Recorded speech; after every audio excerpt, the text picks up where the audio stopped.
சிறப்பு வாய்ந்த உலக உழைக்கும் மகளிர் நாளில் இந்த கூட்டத்திற்கு தலைமை பொறுப்பு ஏற்று நடத்தி கொண்டிருக்கின்ற தோழர் விஜயா ஏழுமலை அவர்களே, வரவேற்புரை ஆற்றிய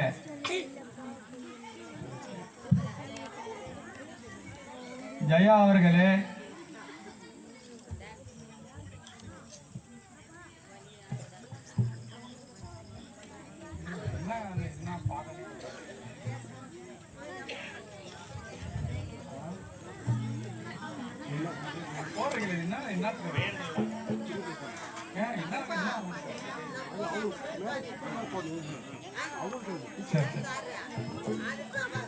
மற்றும் முன்னிலை பொறுப்பு வைத்த தோழர்களே, சின்ன பொண்ணு சிறிகாந்த் விழுதா அவர்களே, மற்றும்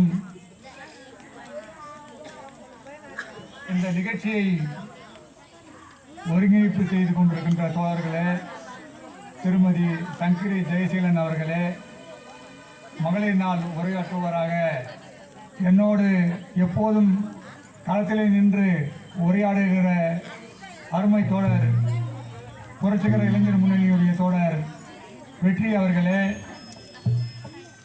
மற்றும் போர் முரசு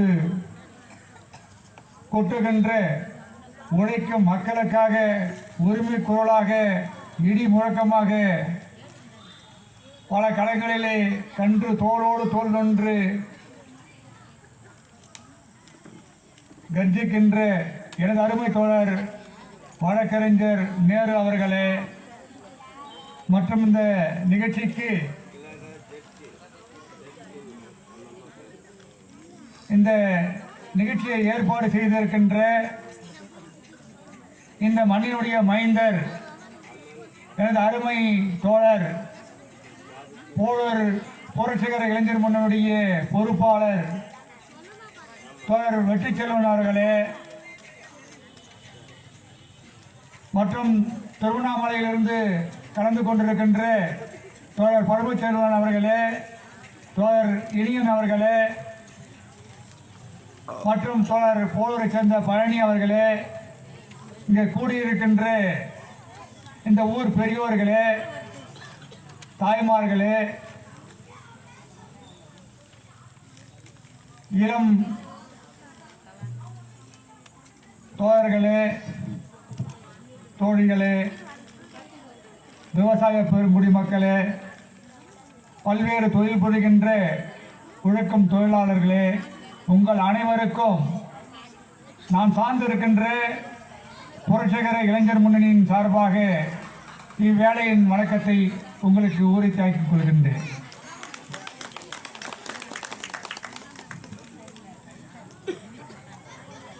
அருமை தோழர்களே,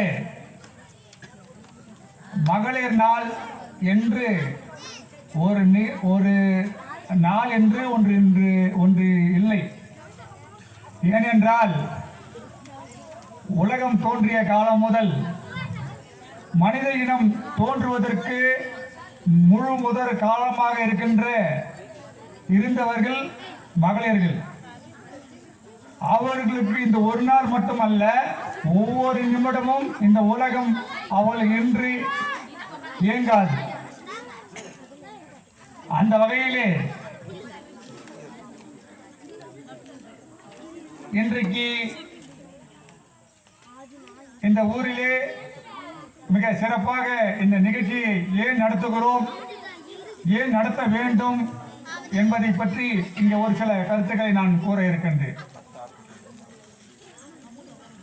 தோழர்களே, இந்த மனித குலத்தினுடைய வரலாறை நாம் முதலில் தெரிந்து கொள்ள வேண்டும். ஆதி காலத்தில் மனிதர்கள் பொதுவுடை சமுதாயமாக இருந்த காலத்தில்,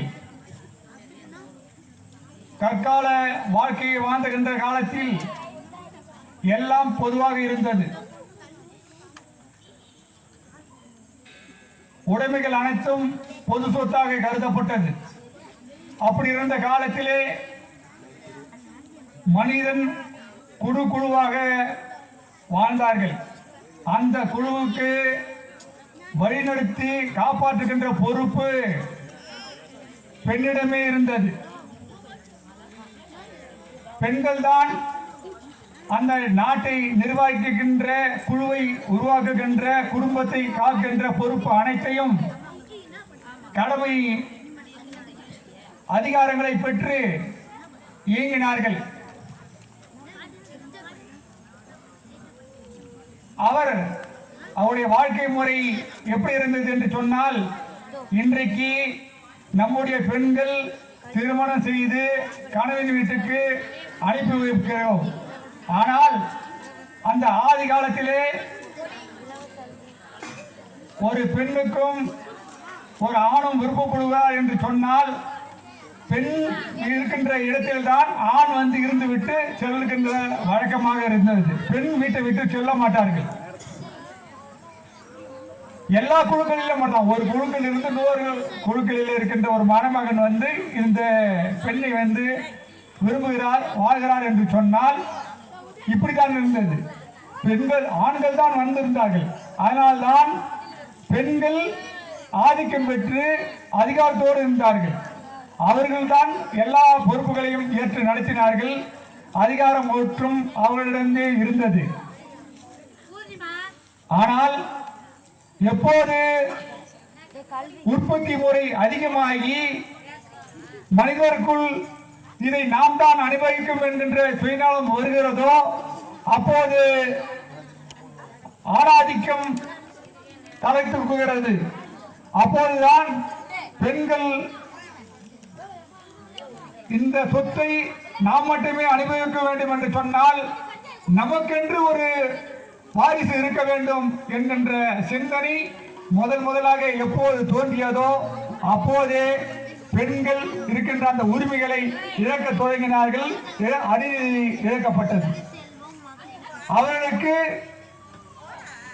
இவர்கள் தான் வாரிசு என்று ஒன்று உருவாக்க வேண்டும் என்றால், அந்த பெண்கள் தமக்குடையதாக இருக்க வேண்டும் என்று, எப்படி இந்த மைக் என்னுடையது, இந்த சேர் என்னுடையது, இந்த மரம் என்னுடையது என்று இன்றைக்கு கூறுகிறோமோ, அதுபோல பெண்களும் எதுக்குண்டானதான் என்கின்ற அந்த கோட்பாட்டை வகுத்தார்கள். அதன் மூலமாக பெண் இழந்த அதிகாரத்தை இழந்து ஆணாதிக்கம் தலை தூக்கியது. அன்ற காலம் தொட்டு இன்று வரையிலும் இதற்கெல்லாம் ஒரே ஒரு காரணம் எது என்று சொன்னால், ஆண்கள் அல்ல, ஆண்களுடைய ஆணாதிக்க சிந்தனை அதுதான் பெண்களுக்கு எதிரானது. ஆணும் பெண்ணும் சமமானவர்கள் என்று சொல்கின்றோம். ஆண் இல்லை என்றால் பெண்ணும் இருக்க முடியாது, பெண் இல்லை என்றால் ஆணும் இருக்க முடியாது. பொதுவாக ஆண்கள் இல்லாவிட்டாலும் கூட பெண்கள் இருக்க வேண்டும் ஒரு குடும்பத்திலே.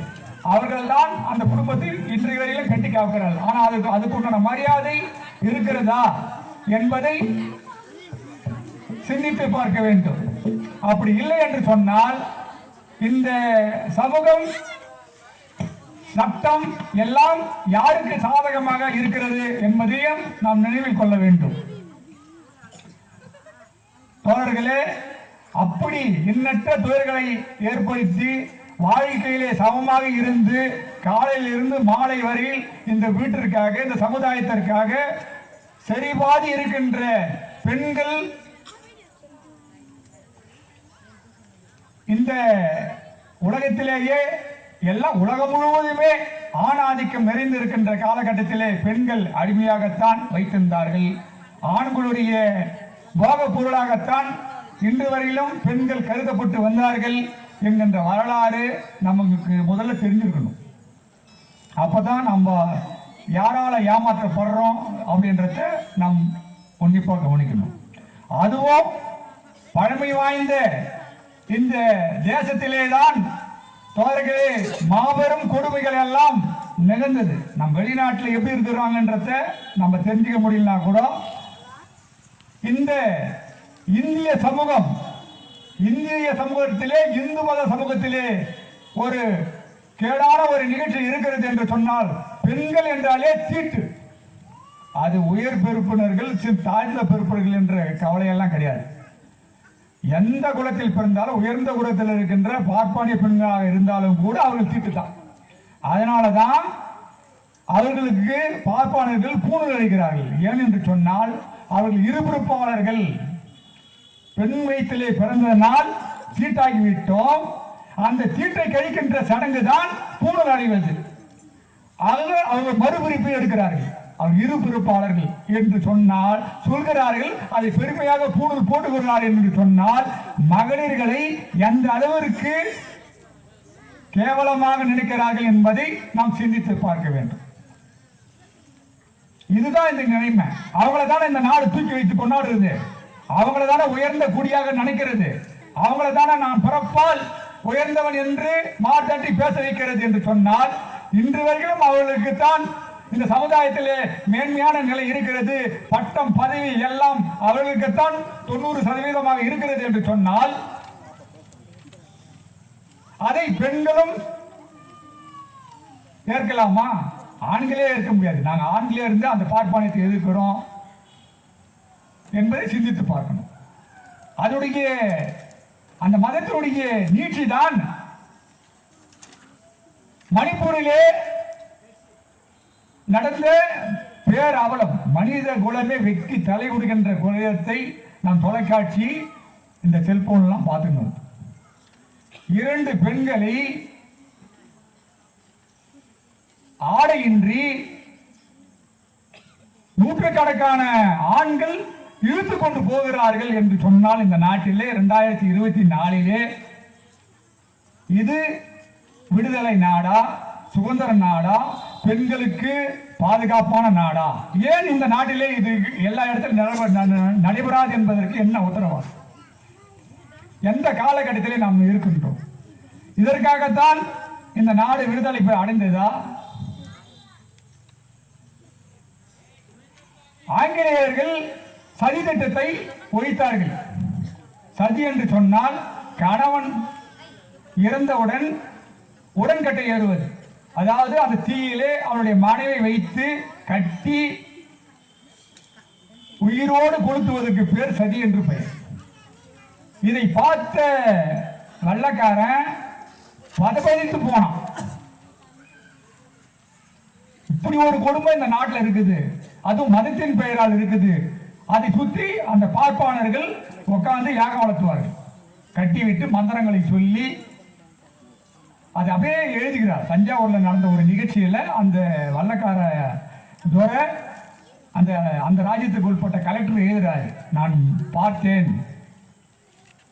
6 பிராமணர்களை உட்கார்ந்து மந்திரம் சொல்லி அந்த அதாவது 60 வயதிற்கு 65 70 வயது தக்க ஆணுடைய சடலம் இருக்கிறது. ஒரு 20-22 வயது பெண் அந்த சடலத்திலே கட்டி பிறகெல்லாம் மூடி வைத்து விட்டு அவர்கள் காதிலே எதோ சொல்லுகிற போது என்ன சொன்னார்கள் என்று தெரியவில்லை. அது கூட இருந்த பார்ப்பாளர்கள் எல்லாம் மந்திர ஓதுகிறவர்களெல்லாம் நமட்டு சிறப்பாக சிரித்து கொண்டு தீயிலிட்டார்கள். என் உடலே சிரித்து விட்டது என்று சொல்கிறார். எவ்வளவு பெரிய கொடுமை இந்த தேசத்திலே பெண்களுக்கு இறக்கப்பட்டிருக்கிறது என்பதை சிந்தித்து பார்க்க வேண்டும் தோழர்களே. இது எல்லாமே இந்து மதத்தினுடைய பெண்களை அடைக்காடுவது. பனிதாண்டா பத்தினி, கற்பு கரசி, என்ன அச்சம் இருக்கணும், மானம் இருக்கணும், பயிர்ப்பு இருக்கணும், மடமை இருக்கணும் என்றெல்லாம் பெண்களுடைய தலையிலே மூளையிலே சலை செய்யப்பட்டு ஆண் ஆதிக்கம் பெண்களை அடிமையாக வைப்பதற்கு இதையெல்லாம் சட்டமாக வைத்திருந்தார்கள். எழுதப்படாத சட்டங்கள் ஒவ்வொரு குடும்பத்திலும் பார்த்தா இப்படிதான் சொல்லுவாங்க. அதுதான் உயர்ந்த குடும்பம் சொல்லுவாங்க. தாரு தந்தை பெரியார் தான் கேட்டால் அச்சமும் நாணமும் நாய்களுக்குத்தான் இருக்க வேண்டுமே தவிர பெண்களுக்கு எதிர்க்க வேண்டும் என்று உரிமை குரல் கொடுத்தார். நாய்களுக்குத்தான் வக்க இருக்கணும், அச்சம் யாருக்கு இருக்கணும்? நாய்களுக்கு தானே இருக்கணும், பெண்களுக்கு யாருன்னு சொன்னார். அந்த உரிமை குரலை முழங்கியவர் தந்தை பெரியார் இன்னைக்கு ஈவே ராமசாமி என்கின்ற அந்த பெயரை பெரியார் என்ற இன்றைக்கு அளவும் உலகம் போற்றுகின்ற அளவும் இன்றைக்கு உச்சரிப்பதற்கு காரணம் பெண்கள் தான். 1927 செங்கல்பட்டு பெண்கள் மகாநாட்டிலே பெண்கள் எல்லாம் கூடி அந்த ஈவே ராமசாமி என்கின்ற அவர்களுக்கு பெரியார் என்கின்ற பட்டத்தை வழங்கினார்கள் மகளிர்கள். அப்படி ஒரு சிறப்பு இந்த அந்த பெரியார் என்கின்ற மாமேதை இந்த தமிழ்நாடு என்று ஒன்று இருக்கின்ற வரை, உலகம் என்ற தமிழர்கள் இருக்கின்ற வரையில் 2 பேர்களை மட்டும் 1000 ஆண்டுகள் ஆனாலும் தோழர்களே மறக்காது என்று வரலாற்று ஆசிரியர்கள் சொல்கின்றார்கள். அது ஒருவர் யார் என்றால் இலங்கையிலே நம்முடைய மேதகு பிரபாகரன் அவர்களையும் தந்தை பெரியாருடைய அவர்களையும் அந்த பெயர்களை இன்னும் 1000 ஆண்டுகள் ஆனாலும் இந்த தமிழ் சமுதாயம் மறக்காது என்று வரலாற்று அறிஞர்கள் கூறுகிறார்கள். அந்த அளவிற்கு முதலில் கற்பப்பையை தூக்கி அப்பால போடுங்கள் என்று சொன்னார் தந்தை பெரியார்.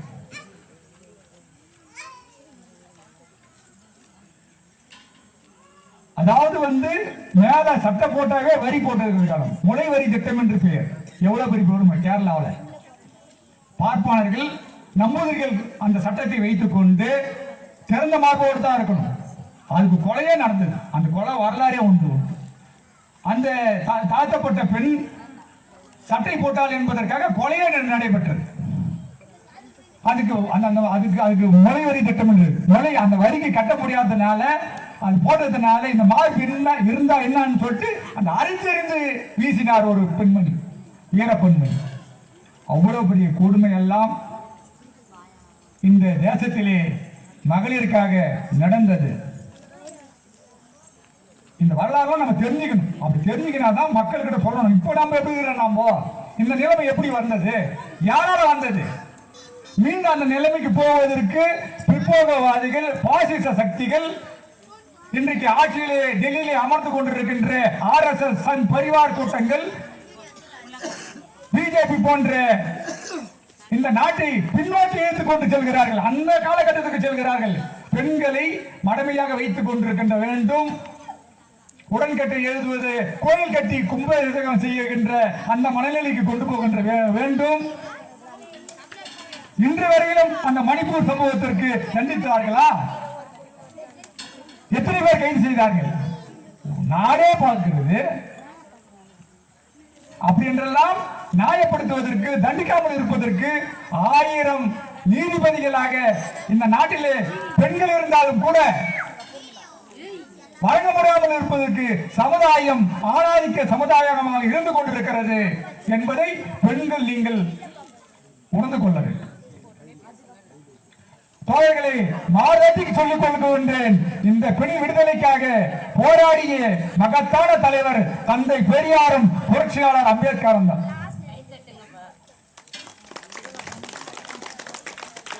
இந்த அளவுக்கு பெருமையோடும் கம்பீரத்தோடும் தமிழ்நாட்டிலே வடக்கு நாட்டில் கூட நான் போல நான் இந்த அளவுக்கு இருக்கிறது என்று சொன்னால் அவர்கள் உழைத்த உழைப்பு, அவருடைய தியாகம், அவர்கள் வாழ்ந்திருந்தால் அவருடைய பேராமூலை சற்று அந்த முதலாளித்துவத்திற்காகவோ அல்லது ஆணாதிக்க சிந்தத்துக்கு எதிராகவோ திரும்பியிருக்குமானால் மாளிகை கோபுரமாக வாழ்ந்திருக்கலாம். பிறப்பிலே கோட்டீஸ்வரர்கள் தந்தை பெரியார் அவர்கள் ஆணாக பிறந்து பெண்ணுக்காக வாதாடினார். தனது 95 வயதிலே மூத்திர சட்டை பிடித்துக் கொண்டு தெரு தெருவாக அவர் வாழ்ந்த காலத்திலே அன்றைக்கு போக்குவரத்து எல்லாம் எப்படி இருந்திருக்கு பாத்துங்க. இறங்கிய வத நோய் முதுமை இந்த மக்களுக்கு 200 கோடி அன்னைக்கே 200 கோடி ரூபாய் சொத்துக்கு சொன்னாரு. அப்பேற்பட்ட தந்தை பெரியார் ஏழைக்காக பாராட்டினார். உயர்ந்த ஜாதி நாய்க்கர் என்று சொல்கின்ற உயர்ந்த ஜாதியிலே பிறந்தாலும் கூட அவர் வாழ்ந்த உழைப்பு உரிமை அத்தனையும் இந்த ஒடுக்கப்பட்ட மக்களுக்கும் தாழ்த்தப்பட்ட மக்களுக்குமாகவே இருந்தது. அப்படிப்பட்ட உன்னதமான தலைவரை உழைத்ததனால் மட்டும்தான் தமிழ்நாடு இந்தியாவிலேயே இன்றைக்கு தலை நிமிர்ந்து சற்று இருக்கிறது என்று சொன்னால், சுதந்திர காற்றை அனைவரும் சுவாசிக்க முடியுது என்று சொன்னால், தமிழுடைய உரிமைகள் நிலைநாட்டப்பட்டிருக்கிறது ஓரளவுக்காது என்று சொன்னால் அவருடைய தியாகத்தை நாம் ஏற்றுக்கொள்ள வேண்டும். அதே போல மிகப்பெரிய சிந்தனையாளர், உலக சிந்தனையாளர், புரட்சியாளர் அம்பேத்கர், அவரை மாதிரி பெண்களுக்காகவும் ஒடுக்கப்பட்ட மக்களுக்காகவும் தாழ்த்தப்பட்ட மக்களுக்காகவும் ஆய்வு செய்து சிந்தித்தவர்கள் இந்தியாவிலே யாருமே இருக்க முடியாது தோழர்களே. அவர்தான் பெண்களுக்கு சொத்துரிமை வேண்டும் என்று சட்டம் கொண்டு வந்தார். ஆண்களுக்கு மட்டுமே இந்த சட்டத்தை பெண்களுக்கு சமமாக இருக்க வேண்டும், பெண்கள் சமமாக இருப்பதற்கு அதிகாரத்தோடு இருக்க வேண்டும் என்று சொன்னால் அவர்களிடத்திலே பொருளாதாரம் இருக்க வேண்டும். அவங்க யாரிடத்திலும் போய் ஒரு 10 ரூபாய்க்கு நிற்கின்ற நிலைமை இருக்கக்கூடாது. ஆகவே அவர்களுக்கு சொத்திலே சமபங்கு இருக்க வேண்டும், தத்தெடுக்கின்ற உரிமை இருக்க வேண்டும். வாரிசு இல்லாமல் போனால் தத்தெடுக்கின்ற உரிமை இந்து மதத்திலே கிடையாது. இன்னைக்கு ஒரு பாட்டு பண்ணாங்களா, தான் உண்மை. அடித்தாலும் வெட்டி போட்டாலும் எத்தனை கொடுமை செய்தாலும் அவனோட தான் வாழ்ந்து ஆக வேண்டும், இதுதான் உங்களுடைய தலைவிதி என்று பெண்களிடத்திலே சொன்னார்கள். ஆனால் மனவிலக்கு அளிக்கின்ற உரிமையை பெற்று தந்தவர் புரட்சியாளர் அம்பேத்கர் அவர்கள். சட்டத்தின் மூலமாக தந்தார். எந்த பெண்களாவது போராடினார்கள் அதுக்காக? நான் விவாதத்தை பெற வேண்டும் என்று அன்ற காலகட்டத்திலே போராடி பெற்ற உரிமையாது தெருவில் நின்று போராடினார்களா? அவர் படித்தார், அவர் சிந்தித்தார், இந்த மக்களுக்கு நாம் செய்ய வேண்டும் என்று அவருடைய சிந்தனையை, அவருடைய உழைப்பை இந்த பெண்களுக்காக பெற்றுத் தந்தார் என்று சொன்னால் அம்பேத்கருடைய தியாகத்தை நினைத்து பாருங்கள் தோழர்களே. இதையெல்லாம் அன்றைக்கு பார்ப்பான எம்பிக்களாக இருந்தவர்கள் எதிர்த்தார்கள். நேரு அமைச்சரவையில் இருந்து எனக்கு இந்த மக்களுக்காக பெண்களுக்காக நான் இந்த உரிமையை நான் பெற்றுக்கொள்ள என்றால் இந்த நான் சட்ட அமைச்சராக இருந்து எந்த பயணமில்லை என்று முதலாக இந்தியாவிலேயே நேரு அமைச்சரவையில் இருந்து தன்னுடைய ராஜினாமாவை தன்னுடைய பதவியை தூக்கி எறிந்துவிட்டு இந்த மக்களுக்காக வந்தவர் தான் தந்தை பெரியார் அவர்கள். மன்னிக்க வேண்டும், புரட்சியாளர் அம்பேத்கர் அவர்கள். அவருடைய ஒழுமையுடைய பிறனாகத்தான் 1988ஆம் ஆண்டு தமிழ்நாடு முதலமைச்சர் டாக்டர் கலைஞர் அவர்கள் தமிழ்நாட்டிலே பெண்களுக்கு சொத்துரிமை என்ற சட்டத்தை கொண்டு வந்தார். அவர் விட்டுட்டு போனிட்டார், அதை நிறைவேற்ற முடியல. ஆனா தமிழ்நாட்டிலே இன்றைக்கு இருக்கிறது. ஆனா எந்த மாநிலத்திலே, இந்தியாவிலே மற்ற எல்லா மாநிலத்திலும் இருக்குமா என்றால் அது கிடையாது. தமிழ்நாட்டில் தான் இந்த சட்டம் இருக்குது. இன்னும் ஒரு சில இடத்துல இருக்கலாம். ஆனா சுப்ரீம் கோர்ட் இப்போதான் சொல்றாரு 88ல பாஸ் ஆயிடுச்சு. அவருடைய சிந்தனை 52ல கொண்டு வந்துட்டாரு, 53ல கொண்டு வந்துட்டார் தந்தை அம்பேத்கர். ஆனா இன்னைக்கு உச்ச நீதிமன்றம் சொல்லுது அனைவருக்கும் பெண்களுக்கும் சொத்துல சம பங்கு இருக்குது அப்படின்னு சொல்லிட்டு. அப்போ எவ்வளவு பின்னோடி இருக்கிறார்கள் என்பதை சிந்தித்து பார்க்கணும். எவ்வளவு முன்னோடியாக அம்பேத்கர் அவர்களும் தந்தை பெரியார் அவர்களும் பாடுபட்டார்கள், சிந்தித்தார்கள். அதனுடைய விளைவாக சமுதாயம் எந்த அளவுக்கு பெண்களை மேல் நோக்கி வந்திருக்கிறது என்பதை நாம் புரிந்து கொள்ள வேண்டும். இதற்கு கொஞ்சம் கவனிங்க. நம் பெண்ணினத்துடைய மாணிக்கமாக தெரிந்தவர் ஜோதிபாய் பூலே, அவருடைய மனைவி சாவித்திரிபாய் பூலே. முதலில் இந்தியாவிலேயே பெண் ஆசிரியர் என்று சொன்னால் அவர்கள் தான். தந்தை அதாவது அவங்க ஊர்ல இருந்து இடை ஜாதியினர்கள், அவர்கள் இந்த தாழ்த்தப்பட்ட மக்கள், சேரியில் வாழ்கின்ற மக்களுக்கு அன்னைக்கு பெண் கல்வியை போதிப்பதற்காக போகின்றார்கள். ஆனால் அவர்களை அந்த ஆதிக்க சமுதாயம் முட்டையிலே மலத்தை கலந்து அவர்கள் மீது அடிப்பார்கள். அந்த சேலையை கொண்டு போய் இந்த பெண்களுக்கு சொல்லிக் கொடுக்க முடியுமா? இவர்கள் நோறு பையிலே நோறு சேலையை எடுத்துக்கொண்டு போய் மாற்றி விட்டு அந்த பெண்களுக்கு கல்வி புகட்டி வைத்து வந்தார்கள் என்றால் அவருடைய தியாகத்தை இன்றைக்கு நினைத்து பார்க்க வேண்டும். ஆகவே தோழர்களே, இவ்வளவு வரலாறும் இவ்வளவு தியாகமும் எண்ணற்ற தியாகங்கள் உருவாக்கி இருக்கிறது. இன்றைக்கு இன்னொரு விஷயம், இதையெல்லாம் பின்னோக்கி இருக்கின்ற செயலாக பாரதிய ஜனதா போன்ற அரசுகள், இன்றைக்கு RSS போன்ற சங் பரிவார்கள் அந்த பின்னோக்கி நீடித்து மீண்டும் பெண்களையும் இந்த ஒடுக்கப்பட்ட மக்களையும் தாழ்த்தப்பட்ட மக்களையும் சூத்திரனாக பஞ்சவனாக வைக்கின்ற இந்த திட்டத்தை தான் மோடி கொண்டு வந்திருக்கின்றார். இப்போது அறிவித்திருக்கின்றார் 100 ரூபாய் நான் சிலிண்டருக்கு குறைத்து விட்டேன் என்று சொல்கின்றார். தேர்தல் வரப்போகிறது. அது ஒரு பக்கம் இருந்தாலும் கூட நன்றாக சிந்தித்துப்பார்கள். நான் மகளிருக்காக அழைக்கின்றேன் மகளிர் தினத்தில் என்று அவர் அறிவித்திருக்கின்றார். அப்படி என்று சொன்னால் சிலிண்டர் அவர்களுக்கு வழங்கப்படுகிறது என்று சொன்னால் 100 ரூபாய் குறைக்கப்பட்டிருக்கிறது என்று சொன்னால் அவருடைய சிந்தனை என்னவென்றால் மகளிர் எல்லாம் சமைப்பதற்குத்தான் உரியவர்களை தவிர படிப்பதற்கு இல்லை என்பதுதான் பொருள். அதென்ன நல்லா சிந்திச்சு நம்ம எந்த அளவுக்கு ஏமாத்துறாங்கன்னு சொல்லிட்டு இப்போ விறகு கொடுத்துட்டு அடுப்புனா நீங்க என்ன பண்ணுங்க, அதை எடுத்து போய் சமைக்க தான் முடியும். அதுதான் மாற்றி அவர் சிலிண்டருக்கு 100 ரூபாய் நான் குறைச்சிக்கிறேன்னு சொல்றாரு. ஏன் ஜட்ஜ் ஆக முடியாதா? ஒரு அரசு நினைச்சா உச்ச நீதிமன்றத்துடைய ஜட்ஜியா ஒரு பெண்ணை உட்கார வச்சு பார்க்க முடியலையே. 100 பேர் அறிவிச்சிருக்கலாம். அவருடைய பவருக்கு மகளிர் தினத்துல நான் உச்ச நீதிமன்றத்துடைய தலைமை நீதிபதியா பெண்களை 100 பேரை நான் நியமிக்கிறேன் அப்படின்னு சொல்லிட்டு உத்தரவிட முடியும். அதை செஞ்சார்களா? இல்ல மகளிர் தினத்துல அது கூட தேவையில்லை, ஒவ்வொரு மாவட்டத்திலையும் நான் ஒரு மகளிர் கல்லூரியை உருவாக்குறேன் அப்படின்னு உருவாக்கி இருந்தா அது சிறப்பு. ஏன்னா படிக்கவே கூடாது என்று தத்துவத்தை உருவாக்கி கொண்டிருக்கின்ற அந்த சங் பரிவார்களை, அந்த சனாதன கும்பலை வீழ்த்துவதற்காகத்தான் புரட்சிகர இளைஞர் முன்னணி தொடர்ச்சியாக போராடி கொண்டிருக்கிறது. தோழர்களே, அதை புரிந்து கொள்ள வேண்டும். நம்முடைய மகளிர் அமைப்புக்கு எதிராக இருக்கின்ற இதோ சனாதனத்தை பாசிசத்தை வேறு வைப்போம் என்றால் அந்த சனாதனம் தான் நம்மளை அடிமைப்படுத்திக் கொண்டிருக்கிறது. அதிலிருந்து நாம் விடுபடைய வேண்டும் என்று சொல்லி இந்த ஒரு நல்லதொரு வாய்ப்புக்கு என்னை அளித்ததற்கு நன்றி கூறி இடம் சார்கிறேன். நன்றி, வணக்கம்.